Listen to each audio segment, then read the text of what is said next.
On a mission with these size 9.5s, and this is a bit more expensive. It's $200. It's the Air Jordan 4 Retro SE.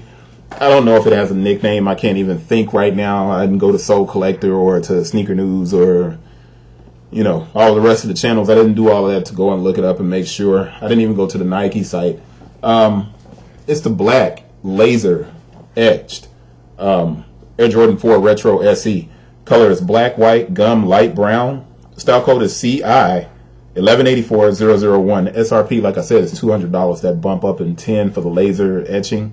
This is 9.5. The UPC is 192-500-203-279, and there's a 14 at the end. Let's see if this one actually has a stamp on the inside. And you know what? The last box I said is usually red. These are more crimson than they are red this year. You know, and there's no stamp. At one point, I remember them putting red stamps on the inside of the boxes, but there's no stamps this time around. So I'm going to pull both pair out, just like I did with the white and crimson, just to see if there is a sticker and a QC stamp on the inside, and there is not a stamp or a QC sticker. So Jordan Brand's kind of jumping over the sticker and the QC stamp in these shoes, and maybe they shouldn't be doing that. Who knows? Or maybe they're just really confident in the quality of this shoe, which the quality is not bad at all. It's not bad at all. I'm not a big fan of the tattoos or the lasers and things like that on the shoes, specifically because the Son of Mars and the Spizikes and things that came out a while back, Dub Zeros, I was just not a big fan of those either. But this doesn't look bad. That leather looks like straight up skin. And it doesn't have the same kind of crinkle texture as the white model that I was talking about, where the leather kind of looks like fly leather. It doesn't look like that on here. But man, it looks like the shoe has already been like stepped on, man. Like somebody put it on the floor and tried it on. They probably did. But anyway, let's get to the inside of the shoe, which is Bred black and red, just traditional black and red. You see your upside down Air Jordan, and then your flight on the tongue.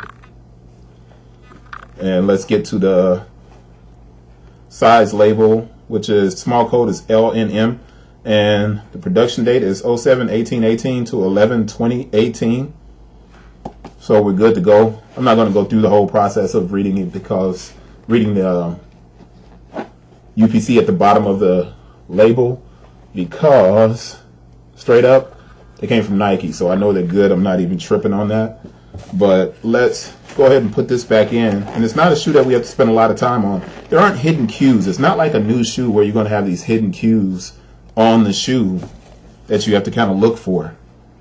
But I mean, if you wanted to spend time and break down all of the laser etching on the shoe, then you could. But let's go ahead and 360 and wrap this one up and move on to our last shoe for today. Here we go. Toe. You see that gum out toe. Top of the shoe. Left. Try to get my finger out of there because I'll go out of focus. Good thing is I can change the color a little bit on here.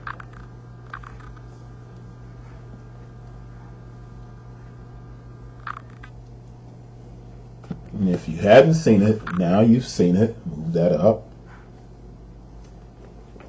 And we get a good look at it, man. It's just nice to be able to just kind of check out shoes, man. I could just watch shoes all day. You know. Why? I don't know, man. It's just something about sneakers. It's kind of like with cars, man. I had 2 Mustangs in my life. One was not good. The other one was extremely dope.